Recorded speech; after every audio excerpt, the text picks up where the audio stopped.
बच्चों आपको पिछले लेक्चर में मांग के बारे में बताया गया था। तो मांग क्या है? मांग जो है किसी वस्तु की अलग अलग मात्रा है जो कि एक उपभोक्ता दिए गए समय में खरीदने के लिए तैयार हो अलग अलग कीमतों पर। ठीक है, यानी कि वस्तु की क्या है, वस्तु की अलग अलग कीमत दी हुई है। ठीक है, और उस वस्तु को वो खरीदने के लिए तैयार है अलग अलग कीमत पे, कितनी कितनी मात्रा वो खरीद सकता है। ठीक है, इसी को हम कहते हैं मांग। तो इसमें शर्त क्या है कि वो जो वस्तु खरीदना चाहता है उस वस्तु को खरीदने के लिए वो इच्छुक भी होना चाहिए और उस वस्तु को खरीदने के योग्य भी होना चाहिए। मान लो मार्केट में क्या है, आइसक्रीम है, आइसक्रीम की कीमत है 5 रुपये। ठीक है, अगर उसकी जेब में 5 रुपये हैं और वो आइसक्रीम खरीदना चाहता है तो इसका मतलब है कि वो मांग कर रहा है, क्योंकि वो उस आइसक्रीम को खरीदने के योग्य है। अब मान लो कि उसकी जेब में 2 रुपये हैं लेकिन आइसक्रीम की कीमत 5 रुपये है। अब वो क्या है, उसकी इच्छा हो रही है कि उस वस्तु को खरीदे, यानी कि आइसक्रीम को खरीदे, लेकिन अब वो क्या है, वो आइसक्रीम खरीदने के योग्य नहीं है, इसलिए उसकी इस इच्छा को मांग नहीं कहा जाएगा। ठीक है, पर इसमें ये याद रखना है, इसमें क्या है कि ये कहा गया है कि दिए गए समय में अलग अलग कीमतें हैं, वस्तु की अलग अलग कीमतें दी गई हैं। तो उसमें ये देखा जाता है कि वो ग्राहक जो है, उपभोक्ता है, उन वस्तु को खरीद सकता है वो। ठीक है, लेकिन वो उस अलग अलग कीमत के ऊपर कितनी कितनी मात्रा उस वस्तु की खरीदेगा, इसी को हम बोलते हैं मांग। इसके बाद है क्वांटिटी डिमांडेड। तो मांगी गई मात्रा जो है वो क्या होगी, वो होगी कि दी हुई एक कीमत है, कीमत दी हुई है, कीमत यहाँ पे एक ही है, और उस दी हुई एक कीमत पे वो वस्तु की कितनी मात्रा खरीदने के लिए इच्छुक है और उसको खरीदने के योग्य है। ठीक है, तो चलो इसको समझने के लिए आगे हम देखते हैं डिमांड शेड्यूल। तो डिमांड शेड्यूल क्या है, ये जो अभी मांग के बारे में देख रहे थे कि अलग अलग कीमतें थी और उपभोक्ता जो है वो सोच रहा है कि इन अलग अलग कीमतों के ऊपर वो उस वस्तु की कितनी कितनी मात्रा खरीद सकता है।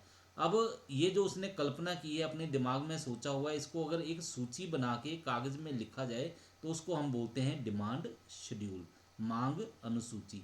और मांग ये अनुसूची जो है ये दो तरह की होती है, एक है इंडिविजुअल डिमांड शेड्यूल, दूसरी है मार्केट डिमांड शेड्यूल। तो इसको आपको पिछले लेक्चर में मैंने बताया हुआ था। ठीक है, अब आगे देखते हैं डिमांड कर्व। तो डिमांड कर्व क्या है, ये जो आपने सूची पढ़ी है मांग अनुसूची, चाहे वो इंडिविजुअल हो, ठीक है, या फिर मार्केट हो, तो जब ये जो अनुसूची है उसको एक ग्राफ के ऊपर दिखाया जाता है, ग्राफ के ऊपर उसको बना के पेश किया जाता है, तो उसी को हम बोलते हैं demand curve. The demand curve is a graphic presentation of demand schedule. तो ये भी दो तरह का होगा, क्योंकि मांग अनुसूची जो है, डिमांड शेड्यूल जो है वो दो तरह का है, इसीलिए उस डिमांड शेड्यूल से ही डिमांड कर्व बनाया जाएगा। तो इसका मतलब है डिमांड कर्व भी दो तरह का होगा, एक होगा इंडिविजुअल डिमांड कर्व, दूसरा होगा मार्केट डिमांड कर्व। तो इंडिविजुअल डिमांड शेड्यूल, इसके बारे में आपने पढ़ा है पहले। ठीक है, तो इसमें क्या है, सिर्फ एक उपभोक्ता जो है, ठीक है, सिर्फ उसकी डिमांड शेड्यूल जो है, उसकी मांग अनुसूची जो है, सिर्फ उसी को प्रदर्शित किया जाता है। तो अब इसको प्रदर्शित करके देखते हैं, ये क्या है, इंडिविजुअल डिमांड शेड्यूल प्रदर्शित कर किया गया है। ठीक है, ये आइसक्रीम की कीमत बताई गई है और ये मांगी गई मात्रा बताई गई है। ठीक है, अब इसका हम ग्राफ बना के देखते हैं, ग्राफ कैसे इस तरह से बन जाएगा। ठीक है, तो ये जो नीचे है, ये नीचे एक्स एक्सिस है, इसमें क्वांटिटी शो की गई है, और दूसरा इस तरफ क्या है, ये वाई एक्सिस है, यहाँ पे आइसक्रीम की कीमत शो की गई है। तो इसमें ये देखो दिखाया गया है, जब आइसक्रीम की कीमत जो है वो 1 रुपया है, 1 रुपया है, तो वो 4 आइसक्रीम खरीदता है, 4 इकाइयाँ खरीदता है आइसक्रीम की। कीमत बढ़ के अगर 2 रुपये हो जाती है, वो 3 आइसक्रीम खरीदता है।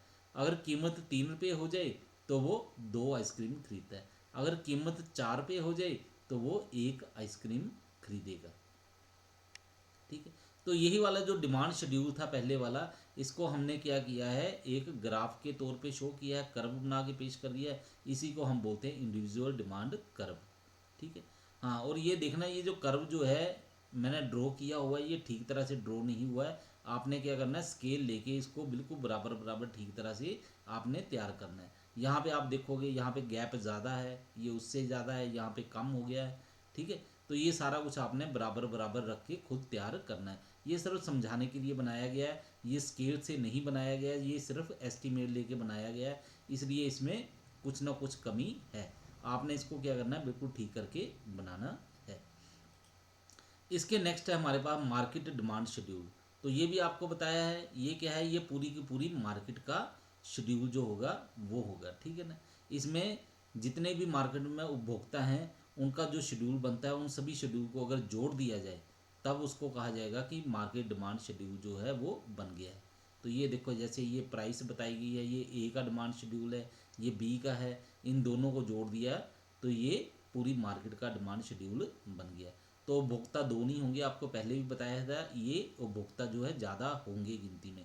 ये सिर्फ यहाँ पे हमने समझने के लिए ऐसे बनाया है।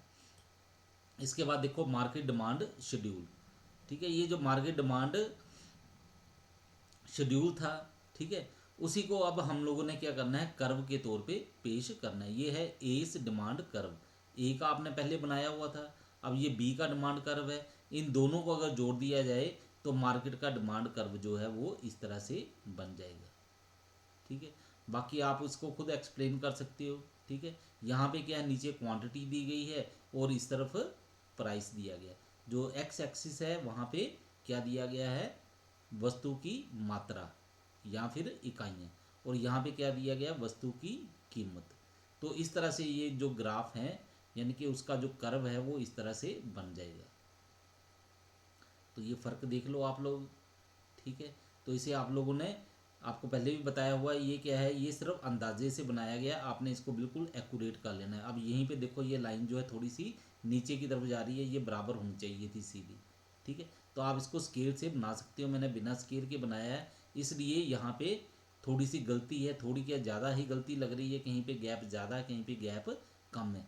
पर आपने क्या करना है, इसको स्केल से बनाना है ताकि किसी प्रकार का जो गैप जो है वो ना रहे, बिल्कुल बराबर बराबर जो है कर्व है वो बने, कर्व में कहीं भी कोई त्रुटि ना हो।